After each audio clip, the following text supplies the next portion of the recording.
우리는 우리 인생을 살다 보면 좋은 일만 생기기를 바라잖아요. 근데 때로는 원하지 않는 슬픈 일을 만나기도 합니다. 성경에서 여러분 가장 슬픈 사람을 찾으라면 누굴 찾겠습니까? 많은 사람들이 글자 한자인 누굴 찾아요? 욥을 찾아요. 근데 욥보다 더 험난함을 겪은 사람이 누구냐면 노아예요. 노아는 당대의 완전한 자요, 하나님과 동행한 자로 칭찬받았는데 그게 말이 됩니까? 가당키도 합니까? 이렇게 따질 수도 있지만 노아의 인생은 기쁨보다 슬픔과 괴로움이 압도적으로 많았어요. 생각해 봅시다. 사람들에게 120년간 욕을 먹는 거 쉽지 않은 일이에요. 방주 받으면서 120년간 욕을 먹었죠. 120년이 끝났는데 이제 어떻게 됩니까? 직계의 자손 8명만 살아났고 자기의 형제, 여동생, 남동생, 형님, 삼촌, 이모부, 이모 다 죽은 거예요. 갑자기 다 죽어버리는 충격적인 경험도 하게 돼요. 노아의 아픔과 괴로움을 생각해 보면 너무나 큽니다. 노아의 스토리는 오늘 6장 9절부터 9장 29절까지 이어지는데요. 오늘 9절 말씀을 보면 노아에 대해서 세 가지를 언급하고 있습니다. 9절을 보겠습니다. 이것이 노아의 족본이라. 노아는 의인이요 당대의 완전한 자라. 그는 하나님과 동행하였으며. 첫 번째 뭐죠? 노아가 의인이었다 이렇게 말씀합니다. 아담의 후손으로 태어나는 모든 인간은 타락했어요. 타락했기 때문에 인간 중에는 죄가 없는 자가 있어요? 없어요? 없어요. 그래서 노아도 아담의 후손으로 이 땅에 태어났잖아요. 그러니까 오늘 엄밀하게 말하면 뭐라고 해야 되겠죠? 죄인이요 이렇게 해야 되는 거예요. 그런데 오늘 성경은 노아를 의인이라고 기록했어요. 성경은 노아 한 사람의 인간적인 어려움이 아니라 이 땅에 오실 구원자이신 예수님께서 어떠한 죄도 없는 완전한 의인임을 말하고 싶어하는 거예요. 생각해 보세요. 부모를 통해 태어나는 모든 인간은 아담의 죄를 전가받아요. 그러면 뭐죠? 다 죄인이에요. 의인은 존재하지 않습니다. 그런데 오늘 왜 의인이라고 할까요? 그것은 노아가 비록 타락한 인간이지만 장차 이 땅에 오실 구원자이신 예수님을 예표하기에 의인이라고 불러주는 것밖에 없습니다. 성경은 철저하게 인간을 배제합니다. 예수님에 대해서만 말하는 책이 바로 성경책이에요. 예수님의 사역은 타락한 인간에게 의를 증거해주는 사역이에요. 임파테이션이라고 그러는데 그걸 증거하다, 의를 증거해주는 사역이에요. 생각해 보세요. 아담의 타락으로만 끝났다면 우리는 저주받고 죽어서 지옥 가는 것밖에 안 남아요. 그런데 우리는 예수님의 은혜로운 십자가 사역으로 말미암아서 아담으로부터 증거받았던 죄를 용서받고 예수님으로부터 의를 증거받는 놀라운 역사가 일어납니다. 그래서 예수님의 의는 한계가 없어요. 예수님의 의를 받으면 창녀와 세리라도 다 구원을 받게 됩니다. 심지어 예수님을 저주한 자들까지도 예수님의 의를 증거받으면 예수님과 동행할 수가 있습니다. 우리는 아담의 타락으로 인해서 멸망하지 않고 예수님의 은혜로 말미암아 하나님의 보시기에 의로운 자가 되었습니다. 이보다 더 큰 은혜는 없는 거예요. 지옥 갈 자를 천국 가게 해주는 것만큼 더 큰 은혜는 없습니다. 죄인을 향한 예수님의 사역은 우리가 눈을 씻고 찾아봐도 이 세상 어디를 찾아봐도 도무지 찾을 수 없고 발견할 수 없는 기이한 사랑입니다. 영어로 쓰면 미스테리로 보여요. 기이한 사랑이에요. 도저히 이해 불가해요. 나 같은 죄를 위해서 왜 죽어주십니까? 미스테리로밖에 해석할 수가 없는 거예요. 두 번째는 뭐죠? 노아는 당대의 완전한 자로 인정을 받았어요. 하나님은 홍수로 인해서 땅을 멸망하기로 작정을 하셨지만 유일하게 노아를 향해서만 완전하다, 퍼펙트하다 이렇게 말해요. 이것은 노아가 흠이 없거나 아니면 노아가 부족함이 없었기 때문이 아니에요. 하나님께서 은혜로운 눈으로 보시면서 그를 완전한 자라고 인정해 주십니다. 당대의 완전한 자는 인간의 역할이 아닙니다. 아무리 성격이 꼼꼼하고 빈틈없는 사람이라고 해도 완전이라는 단어는 사람에게 어울리지가 않아요. 여기서 완전하다, 퍼펙트하다 이 말은 행동만 퍼펙트하다가 아니에요. 뭐죠? 영혼도 마음도 퍼펙트하다 이런 뜻이에요. 생각해보세요. 아담의 제약은 이 땅에 태어나는 모든 후손들에게 전가되었다고 했어요. 그래서 영과 혼과 육 전인격적으로 사람이 다 타락했어요. 노아도 예외 없이 전인격적으로 타락한 불완전한 존재입니다. 따라서 노아가 완전한 자라고 인정받은 이유는 노아의 행동이 아니라 노아가 어렵다고 여겨주시는 하나님의 은혜로부터 시작되었습니다. 당대의 완전한 자는 예수님밖에 없습니다. 예수님은 어떠한 제 유혹을 받아도 전혀 넘어가지 않으시고 어떤 흠을 찾을 수가 없는 분이 바로 예수님이십니다. 완전이란 말은 인간에게 해당되지 않는 신의 영역의 말입니다. 예수님은 성경의 모든 것을 처음부터 끝까지 완벽하게 다 이루셨습니다. 예수님의 눈에서 벗어날 죄인이었고 예수님의 존재는 완전하고 예수님의 어려움은 부족함이 없습니다. 예수님의 사역은 처음부터 끝까지 완벽하십니다. 세 번째는 노아와 하나님은 동행했다 말씀하십니다. 노아가 스스로 이제 하나님 따라야지, 지금까지 너무 놀았어, 그래서 따른 게 아니에요. 아담과 하와가 에덴 동산에서 쫓겨난 뒤로 인간은 하나님하고 멀어지는 것이 습관이 됐어요. 가인을 보세요. 가인은 하나님 앞을 따라서 계속 어디로 갑니까? 동편으로 계속 동편으로 가는 것 보세요. 그래서 인간은 죄로 인해서 하나님을 가까이 하기 싫어하는 악한 모습이 점점 커져가는 거예요. 노아는 노아는 어느 날부터 그래, 지금까지 내가 정신줄을 놓고 살았어, 이제부터는 하나님과 동행해야 되겠다, 이렇게 결심해서 동행한 것이 아닙니다. 노아는 하나님의 뜻을 전혀 알 수 없었어요. 계신 곳을 알 수가 없었습니다. 노아는 하나님의 말씀을 듣지 못해서 하나님 말씀해 주시기를 기다렸어요. 임재해 주기만을 기다렸습니다. 노아는 하나님과 동행했다고 했는데 정확히 말하면 노아가 하나님과 동행한 것이 아니고 누구죠? 하나님이 노아와 동행해 주신 겁니다. 죄로 가득한 노아의 인생 가운데 하나님께서 동행하시고 인도해 주셨습니다. 창세기는 노아가 하나님과 동행할 정도로 대단한 자, 노아를 대단한 자라고 말하기 위해서 창세기 6장 9절을 기록한 것이 아니에요. 노아도 우리와 다를 바 없는 똑같은 인간입니다. 연약한 인간에 지나지 않습니다. 창세기를 비롯한 모든 성경의 주인공은 인간이 아니라 누구십니까? 예수 그리스도이십니다. 그런데 오늘 본문에는 노아가 의인이요, 노아가 당대의 완전한 자고, 노아가 하나님과 동행했다, 성경의 주어를 노아로 보면서 6장 9절을 읽으면 나도 노아처럼 되어야 되는데 노아처럼 되지 못하는, 나는 완전한 자도 안 되는구나, 의인도 안 되는구나, 나는 동행도 못하는구나, 그러면서 가슴 치면서 우는 인생밖에 우리가 살 수 없어요. 우리는 성경의 표면인 노아를 열심히 연구하면 된다 안 된다? 안 되는 거예요. 노아를 열심히 연구하면 세상의 종교들처럼 어렵게 되기 위해서 자기가 뭔가 해야 돼요. 완전해지려고 애쓰다가 오히려 하나님과 멀어지는 인생이 될 수밖에 없습니다. 우리는 성경의 이면이신 예수님으로 읽어야 합니다. 6장 9절을 보면 이런 거예요. 예수님이 의인이요, 노아가 의인이지만 노아를 통해서 누굴 말하고 싶다고요? 노아는 예표니까 이면이신 예수님이 의인이요, 예수님이 당대의 완전한 분이요, 예수님만이 하나님과 동행하시는 유일한 분이십니다. 이것을 우리에게 알려주고 싶은 거예요. 그렇게 성경을 표면으로 읽지만 이면으로도 이해하고 깨달으려고 하시면 우리 예수님께서는 우리의 의가 아니라 예수님의 의로 우리에게 구원을 선물해 주십니다. 내가 완전하지 않아도 모든 것을 완벽하게 이루신 예수님의 공로로 천국에 가게 됩니다. 하나님과 동행할 수 없는 우리를 위해서 예수님의 말씀으로 이 땅에 육신을 입고 오십니다. 우리 같은 자를 구원하기 위해서 하늘 보좌 버리고 그 보좌에서 내려와서 우리와 함께 거하시는 것, 다른 말로 하면 뭐라고 한다고요? 은혜다. 이것을 은혜라고 부릅니다. 10절도 같이 읽어보겠습니다. 시작. 세 아들을 낳았으니 셈과 함과 야벳이라. 9절부터 시작되는 노아의 족보는 은혜라는 단어를 전제로 기록된 거예요. 은혜. 우리는 노아의 인생 자체를 어떤 관점으로 봐야 합니까? 은혜라는 관점으로 봐야 돼요. 그 당시에 사람들이 장가가고 시집가는 것, 결혼하는 것 큰 문제가 되지 않았습니다. 진짜 큰 문제는 뭐였습니까? 진짜 큰 문제는 하나님의 아들들이 사람의 딸들과 결혼해서 그들처럼 세상의 재미를 추구하면서 하나님을 버렸어요. 세세 후손들은 어떤 재미로 살아야 합니까? 물론 세상의 재미도 있지만 그 중요한 것은 메시아를 기다리면서 그분이 오면 우리를 구원해 줄 것이라는 기쁨의 그 재미로 살아야 했거든요. 그런데 세상의 재미를 추구하면서부터 하나님을 버렸습니다. 이것이 인간의 진짜 큰 악이에요. 하나님이 선물로 주신 결혼을 인간들이 악용한 거죠. 하나님이 은혜로 주신 자녀를 스스로의 욕심을 위한 도구로 변질시켰습니다. 은혜를 받은 노아를 제외한 세상의 모든 인간이 하나님의 뜻은 이쪽인데 전부 다 반대로 가는 거예요. 하나님 뜻으로 같이 가야 되는데 10절 보니까 노아의 자식이 몇 명 나옵니까? 3명이 나옵니다. 창세기에 나오는 족보는 모든 사람이 다 기록된 겁니까? 아니면 예수님과 관련 있는 사람만 기록했습니까? 예수님과 관련 있는, 상관 있는 사람만 기록했어요. 하나님은 기록하고 싶은 사람만 기록하는 거예요. 성경은 구원자와 관련이 없는 사람은 기록 안 한다는 것을 여러분 알고 있습니다. 자, 그렇다면 질문입니다. 노아는 500세에 결혼했을까요? 어느 바보도 500세에 결혼했다고는 생각을 안 할 거예요. 그러나 성경에 명확하게 그런 내용은 나오지 않지만 모든 것이 하나님의 은혜로 이루어졌다는 것은 확실합니다. 방주에 8명이 가족이 탈 수 있었던 것도 은혜입니다. 생각해 보세요. 그중 한 명이라도 홍수 심판을 믿지 못한다면 안 타는 거예요. 그런데 하나님께서 은혜를 베푸셔서 8명 다 한 사람의 나고자도 없이 방주에 탑승하도록 만드셨어요. 그리고 방주가 물이 빠지자 산에 도착하고 안전하게 내릴 때까지 지켜주시는 은혜를 베푸셨습니다. 나중에 자녀 셋만 나왔으니까 자녀가 셋만 있었냐, 이런 궁금증은 엄청 많아요. 그러나 그런 궁금증이 있더라도 그런 내용 다 구원과 관련이 없기 때문에 기록되지 않는 거예요. 노아가 100살 때 결혼했으면 어떻게 하겠어요? 우리가 가서 왜 100살 때 했냐고, 30 정도 해야 되지 않냐고 가서 우리가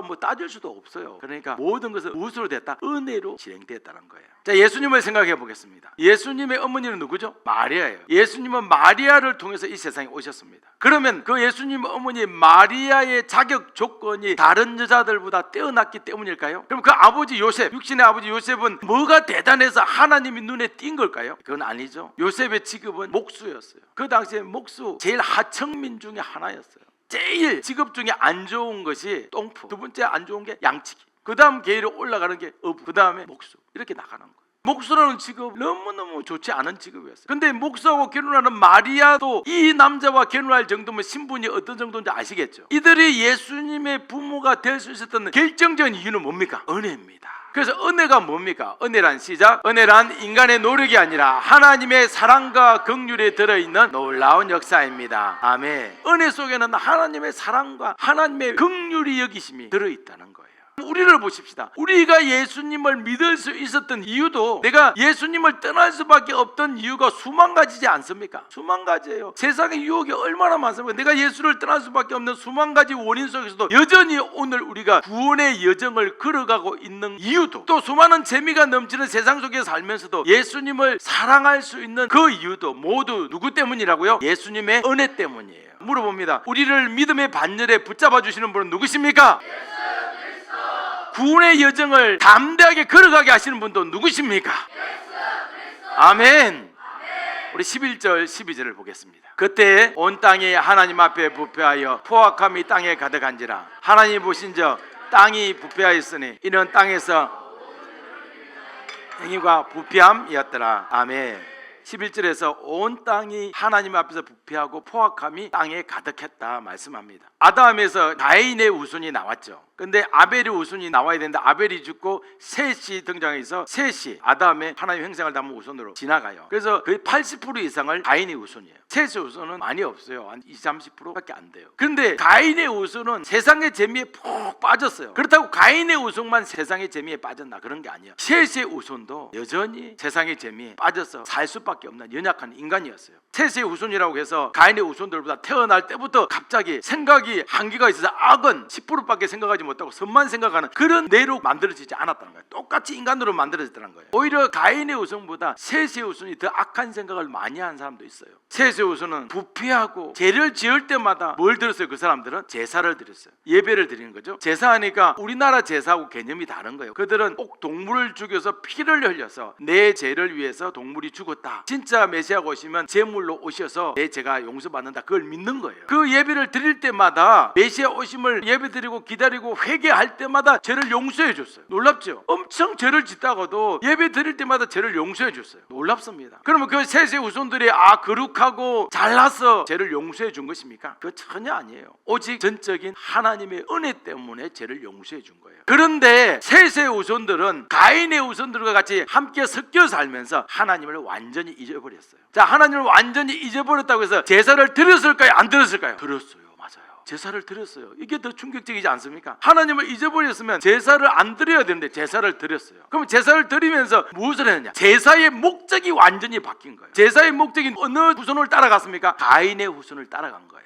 그들의 제사는 더 이상 메시아를 기다리는 제사가 아니었어요. 그들이 드리는 제사는 세상에서 자식이 성공하기를 바라는 목적, 또 가인의 후손들처럼 내가 낳은 자식을 용사로 다른 집 애보다 더 잘난 애로 만들고 싶고, 또 누구보다도 우리 가정, 우리 사업장이, 우리 자녀가 명성이 높아지기를 원했어요. 그러니까 예배는 계속되었어요. 예배는 계속되고 기도는 계속되는데, 전에는 예배와 기도가 하나님 우리는 죄인입니다, 메시아가 오시면 우리 죄를 진짜 용서해 줄 저는 알고 있습니다, 하나님 이번 주에 살면서도 참 많은 죄를 지었지만 예수님의 보혈로 우리를 용서해 주시고 그 메시아를 빨리 보내주세요, 이런 기도를 했어요. 그런데 가인의 후손들하고 섞이고 난 뒤부터는 예배의 목적이 달라서 오늘 예배를 통해서 하나님께 이렇게 기도해야지, 우리 자식 잘 되게 해주세요, 계속 그런 기도 제목으로 바뀌는 거예요. 우리 사업 잘 되게 해주세요, 우리 가정만 잘 되게 해주세요, 저 집보다 우리가 더 잘 돼야 됩니다, 뭐 이런 걸로 기도와 예배의 방향과 목적이 완전히 뒤집히신 거예요. 멀리 생각할 것만 있습니까? 지금 우리 생각하면 되는 거예요. 하나님은 이렇게 셋의 후손이, 믿음의 후손이 타락한 것을 보시고 땅이 어떻게 됐다? 부패했다고 말하는 거예요. 아니, 전에 80%나 되는 인원에 가인의 후손들이 죄를 짓고 할 때는 하나님이 땅이 부패했단 말을 안 써요. 근데 셋의 후손이 타락한 것을 보고 온 땅이 부패했고 포악함이 땅에 가득하다, 이렇게 말씀하시는 거예요. 하나님의 구원의 계획 속에는 가인의 후손은 전혀 포함이 되어 있지 않는 거예요. 그걸 보여줍니다. 땅이 부패하였다는 말은 어느 후손이 완전히 갑자기 부패했다는 거예요? 셋의 후손이 그렇게 됐다는 겁니다. 그래서 결국은 나중에 노아 홍수 이후에 격변이 일어나잖아요. 격변이 일어나서 겨울과 여름이 생기는 거예요. 여름 덥잖아요. 한 달 전에 바누아투 갔더니 너무 더워서 고개도 움직이는 만큼 땀이 쭉 흘러내려요. 움직이는 거리만큼. 그런데 어제 이제 날이 더운 거 어떻게 됐나 봤더니, 우리나라가 왜 이렇게 더운가 했더니 인도에서는 어제 그제가 44도까지 올라갔대요. 어떻게 살까? 또 북극과 남극 이 추위가 언제 생긴 거예요? 노아 홍수 이후에 생긴 거예요. 사랑하는 여러분, 우리 또한 세상 사람들과 크게 다르지 않습니다. 예수 믿는 사람 예수 안 믿는 사람 이웃집하고 비교해 보세요. 다른 게 뭐가 있어요? 똑같아요. 오히려 우리의 행위가 믿지 않는 자들보다 더 선하지 않을 수 있어요. 우리의 생각이 그들보다 더 악할 때도 있어요. 우리는 세상 사람들보다 죄를 좀 덜 지었기 때문에 내가 조금 예수 안 믿는 저 사람들 내가 요만큼 더 착해서 내가 예수를 믿게 되었다, 기독교인이 되었다, 그거 아닙니다. 우리는 늘 죄악의 늪에 빠져서 허우적대던 사람들입니다. 예수님은 그런 우리에게 은혜를 베푸셔서 죄악의 늪에서 건져주셨습니다. 예수님은 우리의 행위가 더럽고 우리 생각이 추억할지라도 우리한테 사랑한다 말씀해 주시고 자신의 영을 부어주십니다. 우리는 행한 바가 아무것도 없어요. 하나님을 찾고 싶지도 않았는데 예수님의 사역으로 우리는 생명을 얻게 되었습니다. 이것을 뭐라고 부른다고요? 은혜라고 부릅니다. 아멘. 이것이 무엇입니까? 은혜입니다. 하나님 보시기에 포악할 뿐인 우리에게 베푸신 예수님의 은혜는 죽음 마땅한 우리를 사망에서 생명으로 옮겨주셨습니다. 우리 13절을 보겠습니다. 하나님이 노아에게 이르시되 모든 해륙 있는 자의 포악함이 땅에 가득함으로 그 끝날이 내 앞에 이르렀으니 내가 그들을 땀과 함께 멸하리라. 아멘. 하나님은 노아에게 그 시대의 영적 상황을 알려주는 거죠. 포악함이 가득했다. 왜 이 땅을 홍수로 멸해야 하는지, 또 사람들의 영적 상태가 어떠한지를 모두 알려주고 있습니다. 노아 시대는 한두 사람이 타락한 게 아니라 땅에 거하는 모든 인류가 하나님을 대적한 상태였어요. 노아 때는 한 명도 빠짐없이 모두가 타락한 거예요. 스스로 하나님을 찾는 자가 한 명도 있었다 없었다? 없었다는 거예요. 노아는 그럼 어떻게 하나님 찾았어요? 은혜로. 그냥 노아를 선택한 것밖에 없어요. 하나님은 귀하게 여길 자를 끝까지 귀하게 여기시고 또 버릴 자는 철저하게 외면하십니다. 하나님은 온 땅이 타락했기 때문에 땅에 거하는 모든 생물을 멸하십니다. 아니, 사람이 타락했는데 왜 귀여운 토끼와 사막여우는 왜 죽이십니까? 그렇지 않습니까? 그래서 인간이 존귀한 이유는 이런 거예요. 하나님의 영으로 창조되었기 때문이에요. 하나님의 영이 떠난 인간은 짐승과 다를 바 없기 때문에 아무리 능력이 많고 아무리 잘난 자들도 절대로 하나님의 심판에서 벗어날 수가 없는 거예요. 하나님은 타락한 인간 중에서 그 누구에게도 심판에 대해서 말해주지 않았습니다. 생각해보세요. 여러분, 어떤 사람에게 하나님이 나타나서 너 이런 죄가 있어 라고 알려주는 거, 그거 뭐예요? 은혜예요. 내가 죄인임을 알려주고 내가 죄인임을 깨닫는 게 그게 은혜예요. 생각해보세요. 평생에 죄인으로 살다가 갑자기 길을 가는데 너 죄인이야 라는 말이 내 귀에서 들리고 마음에서 들려보세요. 그날부터 못 사는 거예요. 그런데 내가 매일 입으로 죄인이라고 고백하는 것은 이건 인간이 할 수 없는 일이에요. 인간은 절대로 자기가 죄인이라고 고백하기 싫어합니다. 할렐루야. 같이 말해봅시다. 이것이야말로 큰 은혜입니다. 아멘. 그러니까 노아의 시대에 죄악이 관영한 그 시대에 수많은 인간들 중에서 심판이 왔다고 말해준 사람은 누구밖에 없다? 노아밖에 없는 거예요. 너무 큰 은혜이지 않습니까? 하나님은 온 땅을 멸망시키겠다는 그 말씀을 주시는 동시에 노아에게 구원을 베푸시겠다는 말씀도 선포하십니다. 하나님은 심판할 자에게 심판을 선포하시고 은혜 받을 자에게는 은혜를 베푸십니다. 그러면 하나님께서 심판할 자를 정하실 때 어떻게 정하십니까? 요즘 컴퓨터가 AI가 잘 되니까 모든 사람의 죄의 수치를 막대 그래프로 해가지고 60% 이하만 다 심판하십니까? 아니에요. 하나님의 절대 주권으로 선택하십니다. 우리 인간이 아무 노력이 필요 없어요. 노아도 뭔가 노력해서 선택받은 게 아니에요. 전적인 하나님의 은혜입니다. 아멘. 그래서 우리는 하나님께 불평할 수 없습니다. 모든 인간을 멸망시키고 8명만 남겨놨다고 해도 우리는 불평할 수 없고, 또 교도소에서 사형 선고를 받은 악한 범죄자가 나중에 예수 믿고 구원받아도 우리는 할 말이 없는 거예요. 그게 하나님의 은혜예요. 예수님이 이 땅에 임재했을 때를 생각해 봅시다. 예수님이 이 땅에 임재했을 때, 지금으로부터 2000년 전 예수님이 이 땅에 오셨을 때 사회적 상황을 쭉 보세요. 예수님이 임재하실 때 유대인들은 그들의 이미 정해놨어요. 여기에 구원받을 자와 지옥 갈 자를 정해놨어요. 천국 갈 자와 지옥 갈 자를 유대인들이 딱 정해놨어요. 유대인들은 세리와 장녀들은 당연히 지옥 가고, 또 누구는 지옥 가요? 이방인들은 다 지옥 간다고 하고, 천국 갈 자들은 유대인들, 특별히 자기들처럼 율법을 잘 지키는 자들만 천국 간다고 딱 정해놨어요. 그러니까 천국은 엄청 넓죠. 그죠? 몇 명 안 가니까 자기들은. 실제로 천국은 몇 명 못 갑니다. 그런데 예수님은 그러지 않아요. 예수님은 전혀 반대의 말씀을, 갈아엎는 말씀을 하세요. 율법을 잘 지키다고 주장하는 서기관, 바리새인들, 율법사들, 그들에게 뭐가 있다고 합니까? 화 있다고 그럽니다. 지옥 간다는 얘기죠. 그런데 매일 죄를 지어서 고개를 들지도 못하는 세리와 창녀들은 죄인이라면 나는 매일 죄인입니다. 예수님이 가까이 세리한테 가니까 이 죄인에게 왜 오셨습니까? 그러니까 기죽고 있는 그들에게 예수님이 찾아가셔서 너희 죄가 사함을 받았도다.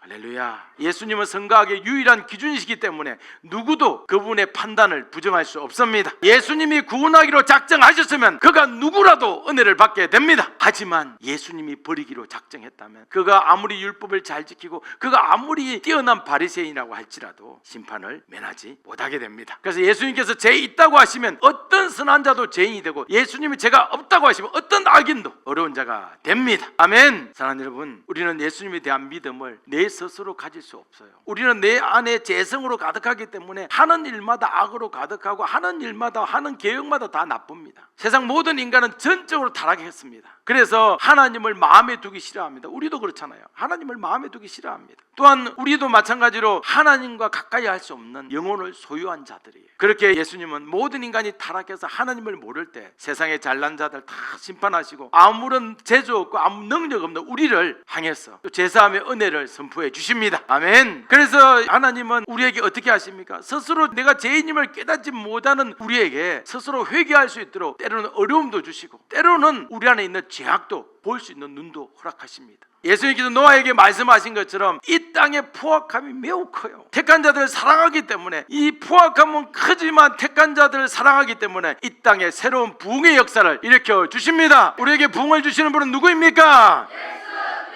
아멘. 그래서 예수님의 사역으로 우리의 끝날, 우리의 마지막은 멸망이 아니라 구원이 되었습니다. 우리의 마지막은 지옥이 아니라 영원한 천국으로 변화되었습니다. 사랑하는 여러분, 하나님께서 노아 시대 때 홍수로 심판하는 이유는 뭘까요? 우리는 이렇게 착각해 왔습니다. 어떻게 생각했냐면 그 당시에 인간들이 죄를 너무 많이 지었다고 착각해 왔습니다. 하나님은 죄가 많아졌다고 해서 세상을 심판하지 않으십니다. 하나님은 누가? 택한 백성이, 예수를 믿는 백성이 죄를 지었을 때 분노하십니다. 분노보다 더 그 대노하셔요. 우리 안에 하나님의 영이 없으면 하나님의 진노로 인해서 심판을 받고 멸망하지요. 하나님의 진노는 우리의 노력으로 해결되지 않아요. 우리가 율법 잘 지키고 계명 잘 지킴으로 해결되는 게 아니에요. 오직 예수님의 십자가 사역을 통해서만 해결될 수 있습니다. 예수님은 이 십자가 사역이 얼마나 중요한 일인지를 제자들을 빗대어서 비유를 설명했어요. 그림을 하나 보실까요? 누가복음 13장 6절부터 9절에 보면 이게 무슨 비유일 것 같습니까? 열매 없는 무화과 나무의 비유예요. 이 무화과 나무를 심은 분이 누구일 것 같습니까? 맞춰보세요. 앉아있는 사람일까요? 서있는 사람일까요? 네, 서있는 사람이죠. 농장 주인이죠. 어느 날 농장 주인이 포도원에 무화과 나무를 심었는데 열매를 얻지 못했어요. 그래서 화가 나서 포도원 지기를 불려다가 내가 3년 동안 이 무화과 나무에서 열매를 얻지 못했다. 그래서 내가 이제 찍어버리러 왔다. 그렇게 했어요. 그랬더니 이 포도원 지기가 말합니다. 오리만 좀 그대로 주어보세요. 제가 땅을 파고 땅을 갈아엎고 그 다음에 기름을 주어서 1년 동안 더 잘 키워보겠습니다. 그랬더니 주인이 그래, 그래서 한 해만 더 연기해 주겠다. 이렇게 기다리기로 했습니다. 이 비유에서 앉아있는 포도원 지기는 누구입니까? 정답은 우리 집 맨날 정해져 있잖아요. 예수님이에요. 포도원 지기가 바로 예수님의 정말 중요한 부분입니다. 하나님은 예수님의 사역으로 인해서 진노의 시기를 딜레이 시킵니다. 왜 이 3년이라는 걸 이해가시죠? 예수님의 제자들은 3년 동안 예수님을 열심히 따라다녔어요. 열매가 전혀 없었어요. 지금 이스라엘에 예수 믿는 사람이 한 명도 없어요. 왜냐하면 예수 제자들이 예수를 안 믿으니까. 예수님 제자들 3년 동안 따라다녔는데도 열매가 없는 거 예수 안 믿는 거예요. 그들은 부지런히 예수님을 쫓아다녔지만 그들 속에는 하나님에 대한 믿음이 아니라 두려움만 가득했어요. 그래서 예수님께서 이제 땅을 파는 거 보시죠. 갈아엎는 거, 마음밭을 갈아엎으시는 거예요. 왜 제자들이 그렇게 되냐면 예수님과 함께 제자들이 3년 동안 다닐 때 종교 지도자들, 주로 누굽니까? 바리새인들, 서기관들, 율법사들, 또 사두개인들, 이런 많은 사람들로부터 비난을 너무 많이 받아. 그러니까 마음에 뭐가 생기는 거예요? 상처가 생기는 거예요. 예수님 따라다니니까 내게 남은 건 뭐밖에 없다? 상처밖에 없다. 이렇게 생각하는 거예요. 그래서 인간의 한계, 예수님을 따라다니면서도 인간의 한계를 느끼는 거예요. 자기의 무능력을 철저히 경험하는 거예요. 결정적으로 뭡니까? 자기가 따라다녔던 스승께서 십자가에서 죽으시는 모습을 보면서 이 큰 두려움이 가슴속에 확 들어오는 거예요. 그리고 예수님처럼 죽기 싫어서 도망치는 인간의 비겁한 모습을 발견한 거예요. 그래서 전부 다 도망간 겁니다. 지금 이 상태예요. 제자들의 상태를 보여주는 거예요. 그런데 이 그림은 예수님께서 한 해를 더 참아달라고 하잖아요. 이것은 부활하신 예수님께서 그들을 찾아가서 그들에게 다시 땅을 파고 기름을 주겠다는 거예요. 그들의 마음을 완전히 갈아엎으신 뒤에 자신의 영을 부어주시는 거예요. 부활하시고 나서 제자들에게 나타나서 내 영을 받으라 그러잖아요. 성령을 받으라. 그러면서 후원 주시잖아요. 예수님이 제자들에게 자신의 의를 증거하셨기 때문에 지옥에 갈 수밖에 없던 제자들이 하나님의 진노를 면하게 된 거예요. 만약에 예수님의 부활이 없었으면 이 세상 끝났어요. 예수 믿는 사람 한 명도 없잖아요. 예수님이 왔는데도 예수 믿는 사람 한 명도 없으니까 끝난 거예요. 포도원 지기는 주인에게 대답합니다. 주여, 조금만 더 참아주세요. 제가 기름을 주겠습니다. 내 영을 부어주겠습니다. 그래도 안 되는 것들은 그때 버려주세요. 이 대답이 바로 예수님의 마음이고 예수님의 역할입니다. 우리가 장세기를 볼 때 예수님 이야기로 보지 못하면 종교 지도자처럼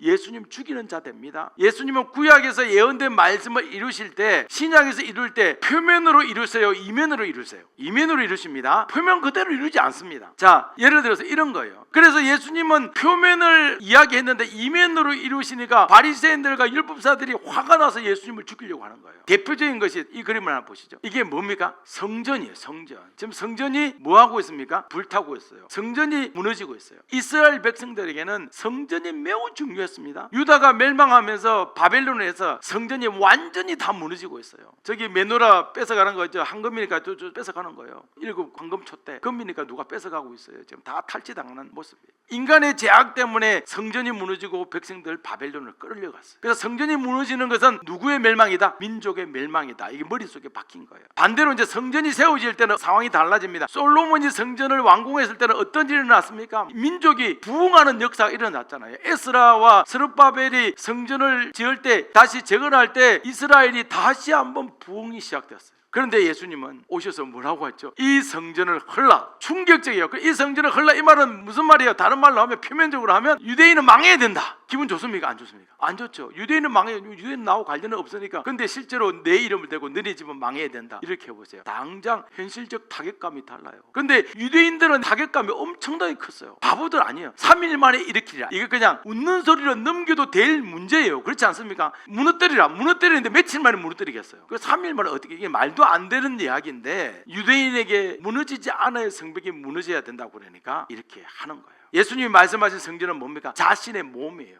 표면은 지금까지 성전이 무너져야 된다고 했어요. 표면은 뭡니까? 표면은 예루살렘 보이는 성전이지만 이면은 예수님이 자신의 몸을 의미하고 있어요. 표면 그대로 예수님은 이렇게 하지 않으십니다. 이면으로 이루십니다. 하지만 무너지면 안 되는 성전을 무너지라는 말로, 저주하는 말로 들어서 나중에 예수님을 죽이죠. 그러니까 유대인과 예수님 사이에는 표면과 이면이라는 이 장벽이 그들을 가로막고 있었던 거예요. 유대인들에게는 율법이 너무너무 중요하다고 생각했어요. 그래서 예수님께서 이면을 말하자, 성전이 무너진다고 너 율법을 피하는 자야, 이렇게 해서 예수님을 죽이려고 했습니다. 예수님도 그렇게 말하죠. 너희가 그래서 나를 죽이려고 한다. 사랑하는 여러분, 예수님의 의도를 분명히 알아야 합니다. 우리가 장세기의 표면만 찾으면 예수님과 반대로 가고 예수님을 대적하게 됩니다. 그러나 장세기 속에 숨겨진 이면을 깨달을 때 예수님의 진정한 의도를 깨닫게 됩니다. 자, 결론을 짓습니다. 진정한 의도가 무엇인지 보십시다. 진정한 의도는 이런 거예요. 이 시대가 아무리 악하더라도 홍수 심판이 일어나지 않는 이유가 있습니다. 그건 뭘까요? 예수를 믿는 사람들이 아직도 있다는 거예요. 그것도 그냥 세세 우순들처럼 목적이 바뀐 그런 예배가 아니라 진짜로 예수님을 사랑하는 자들이 있다는 거예요. 이 시대의 거룩함이 아니라 예수님 때문입니다. 아직 망하고 있는 이유, 그 이유는 뭐겠습니까? 예수님께서 예수를 믿는 자들이 있기 때문에 그 진노를 미루고 있다는 거예요. 자, 그러면 이제 요한계시록의 말씀을 하나 잠깐 설명할게요. 여러분, 무지개를 주신 이유는 뭐죠? 다시는 물로 심판하지 않겠다. 그러면 무엇으로 심판하겠다는 거예요? 예수님의 의로 심판하겠다는 거예요. 무지개는 예수님의 의를 보여주는 거예요. 아름답잖아요. 예수님의 의가 아름다운 거예요. 불로 심판하지 않아요. 불로 심판하는 것은 지옥에 가는 자들만 해요. 우리는 불로 심판하지 않죠. 예수의 의로 예수의 의가 있느냐? 천국, 없으면 지옥. 이렇게 되는 거예요. 예수의 의가 심판의 근원이 되는 겁니다. 그래서 이제 무지개를 볼 때 한 가지 더 생각하셔야 돼요. 물로 심판하지 않는구나. 예수님의 의구나. 할렐루야. 그래서 같이 봅시다. 왜 이 세상은 죄로 가득한데도 아직 망하지 않고 있습니까? 그 이유는 뭐예요? 이 땅에 자신이 죄인임을 깨닫고 자각하고 죄인임을 고백하는 사람이 많아지게 하신 그 때문이에요. 이것이 부흥입니다. 부흥은 사람이 많아지는 게 아니에요. 물론 사람이 많아지기도 하지만 어떤 사람이 많아지냐? 나는 죄인입니다. 나는 죄밖에 지은 것이 없습니다 라고 예수님 앞에 솔직하게 고백하는 사람이 많아지는 게 부흥이에요. 할렐루야. 아직도 이 세상이 망하지 않는 결정적인 이유는요, 여전히 자신이 죄인이라고, 나는 예수님이 필요한 죄인입니다, 나는 예수님이 있어야 하는 죄인임이라고 고백하는 자가 있기 때문에 이렇게 타락한 세상이 아직 무너지지 않고 있습니다. 아멘. 그래서 오늘 끝까지 세상의 재미와 즐거움이 있더라도 예수님을 사랑하는 그 믿음으로 살아남아야 합니다. 무슨 인간적인 자격 조건이 있는 것이 아니에요. 예수님이 은혜 주시면 그 은혜 받은 자의 고백을 예수님께서 사용하십니다. 할렐루야. 우리에게 은혜 주시는 분은 누구십니까? 우리가 죄인이라고 고백하게 하시는 분은 누구십니까? 예수 믿는다고 죄인이라고 고백할 때 심판을 딜레이시키는 분이 누구십니까? 자격 없는 우리를 선택하신 분은 누구십니까? 우리에게 참된 부흥을 주시는 분은 누구십니까? 예수 그리스도. 아멘.